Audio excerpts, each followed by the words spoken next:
Okay, so for number 3, we're going to talk about something that happens with some problems and some options that you can do with that. So we're going to do negative 50x squared minus 5x to the third. So I'm going to take negative 50 and negative 5. So 5 is prime, so really it's 5 or it's 1. So luckily enough for me, 5 goes into 50 10 times, 5 goes into itself 1 time. But please just remember that a GCF of 1 happens sometimes. It is okay. So my GCF is 5. Now let's look at our variables. So I have 2x's here, 3x's here. So they have this x in common. They have the second x in common, but they don't have a third x in common because this one only has 2.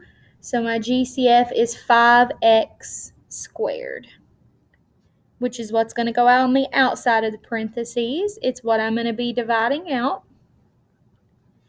So negative 50 divided by 5 is negative 10. We already saw that. 2 minus 2 is 0, so that goes away. Over here, negative 5 divided by 5 is negative 1. 3 minus 2 is 1x left over. So that is one possible answer. But do you see how both of these numbers are negative? This is a special case, and if all of your numbers to start with are negative, and I mean all of the numbers, not just 1, not just 2, but all of the numbers are negative, only then, I don't know why I made that mark, only then you're allowed to put the negative on the outside with the GCF so that both of those numbers become positive. That is completely optional. If you do not do that, you will not lose points. Some people prefer not to do that because they're not sure when to do it and when not to do it.